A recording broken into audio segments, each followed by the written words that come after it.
Bonjour et bienvenue sur notre chaîne Mystère et Spiritualité. Aujourd'hui, nous allons nous intéresser à un cas de poltergeist. Saint-Martin-d'Olière est un village comme il en existe partout en France, tranquille, sans histoire. De nos jours, le village ne compte que 150 habitants. Au milieu des années 50, au moment des faits, on en dénombrait le double. Et donc, cet été 1956, le 27 juillet, un événement extraordinaire va survenir. La première personne qui va en parler, au risque de passer pour une folle, c'est Madame Géraud. Madame Géraud n'habite pas le village à proprement parler, mais elle en est originaire, comme toute sa famille qui réside à l'époque à Drancy, en région parisienne. Depuis 6 ans maintenant, la famille loue pour les vacances une maison située au cœur du village, juste à gauche de la mairie.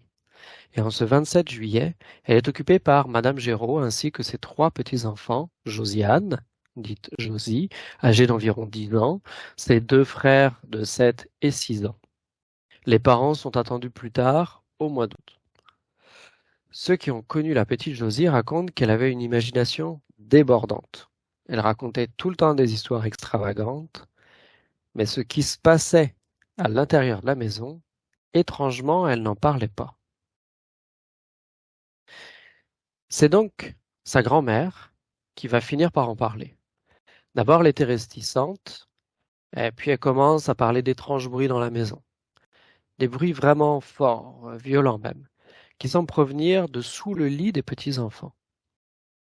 Mais elle se rend compte ensuite que ces bruits inconnus viennent peut-être de la cave ou du grenier. Elle ne sait pas vraiment. Avec ces mots, la grand-mère, elle essaye de décrire ces bruits incongrus. Tantôt ils sont réguliers, on dirait les pas d'un homme qui marche avec des sabots. Tantôt on dirait le son de grosses valises qu'on traîne dans tous les sens, sur le plancher. Au début, la grand-mère croit à une blague de ses petits-enfants, qui eux dorment à l'étage. Mais les bruits se produisent alors que Josie et ses 2 frères sont sagement couchés. Dès que la grand-mère commence à en parler, l'affaire s'ébruite très vite. Tout de suite, il est question d'une histoire de maison hantée. Puis la maison en question, faut le dire, elle n'est pas très avenante. Elle a des persiennes rouillées, des vitres sales, des herbes folles dans le jardin. Donc c'est un décor parfait pour une histoire fantastique. Dans un premier temps, les voisins sont sceptiques. Cette mamie ne serait-elle pas en train de délirer? Aurait-elle des troubles auditifs?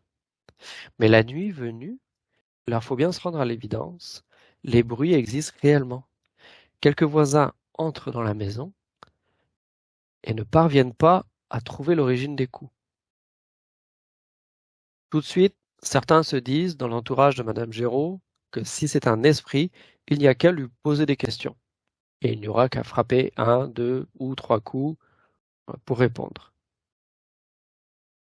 Et ça fonctionne. Esprit, es-tu là? Un coup pour oui, 2 coups pour non. Et même jusqu'à 6 coups, ce qui prouve 3 choses. L'entité sait compter, elle n'est pas sourde, et elle ne se formalise pas à ce qu'on la tutoie. Il est d'ailleurs curieux qu'en matière de dialogue avec une âme désincarnée, le tutoiement soit toujours de rigueur. Les esprits apprécieraient-ils cette familiarité avec les vivants?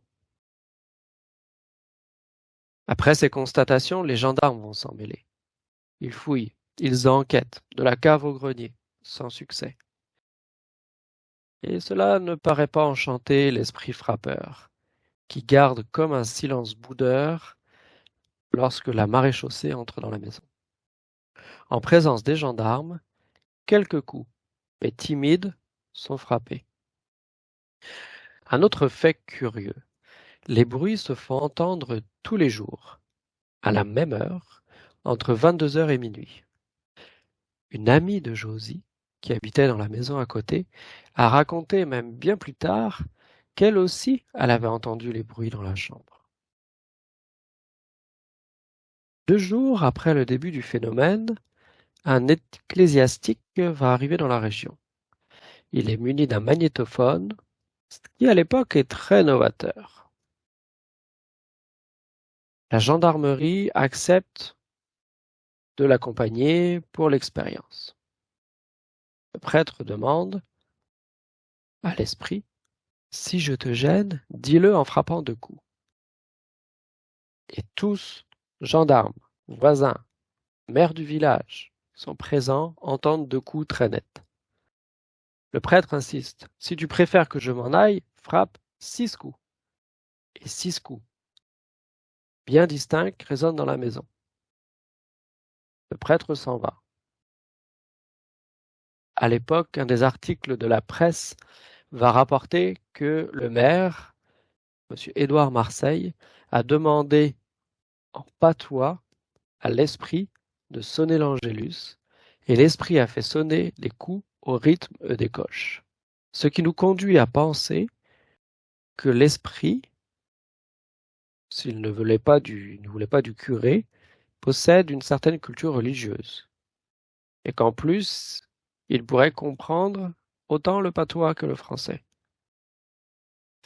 Après quelques jours, selon le journal La Montagne, qui a envoyé des reporters sur place, il y a sur la place de la mairie une bonne 50aine de voitures stationnées. On vient de toute la région d'Ozon, de Jumeaux, d'Issoire et d'ailleurs pour voir la maison hantée, et entendre les coups. Le couple qui tient le restaurant proche en est très heureux. Quant à la grand-mère, elle en a assez vite de se faire harceler. Elle se contente de dire que les enfants n'ont pas peur du tout et que pour elle, ils sont parfaitement équilibrés et se trouvent très bien dans cette maison. Jour et nuit, des groupes de badauds vont attendre devant la maison. L'histoire fait rire, mais finalement, les gens ne sont pas si rassurés que ça. Peu à peu, c'est la petite Josie qui commence à monopoliser l'attention. On s'aperçoit que lorsque les coups retentissent, elle semble ailleurs, absente.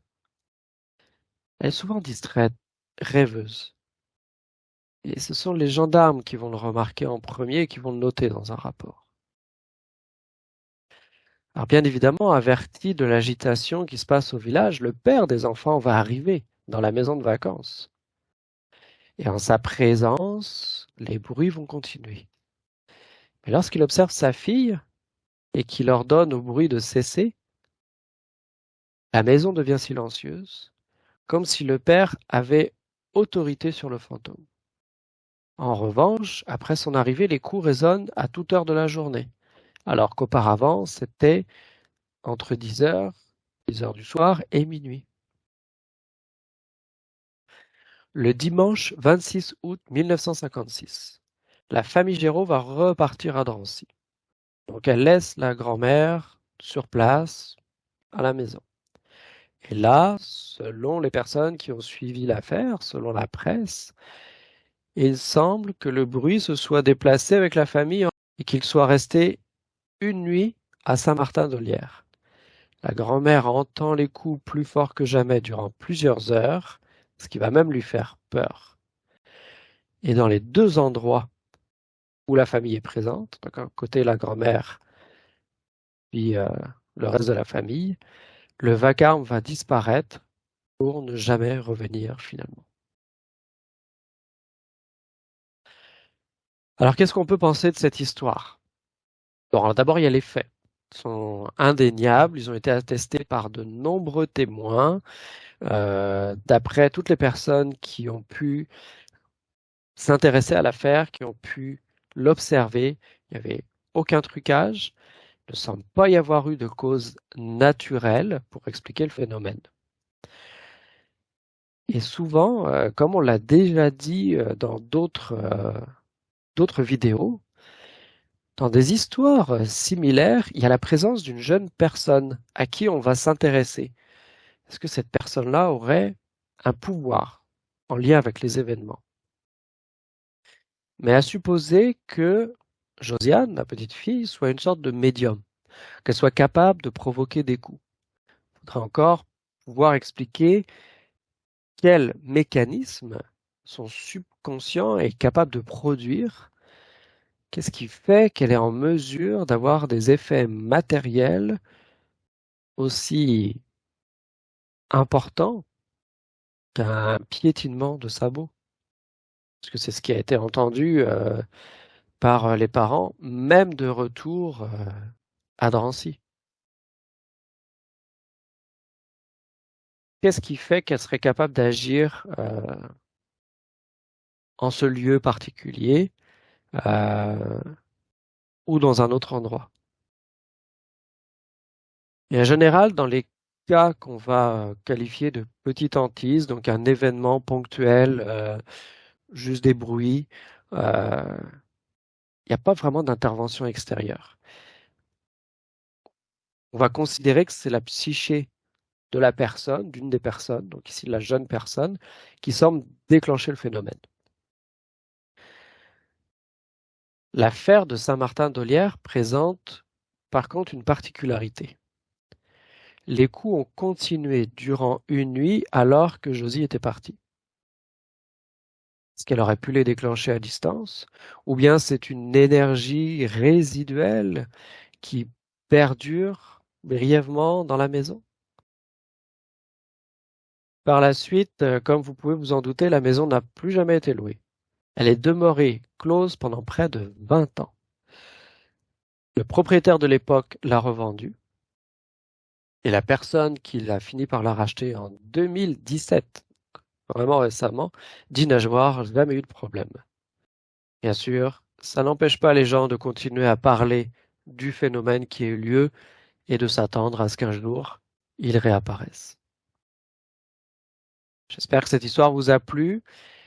N'hésitez pas à aller faire des recherches, rajouter même de l'information dans les commentaires, échanger, amener vos théories et abonnez-vous à la chaîne d'ici à ce qu'un prochain épisode soit publié. Merci.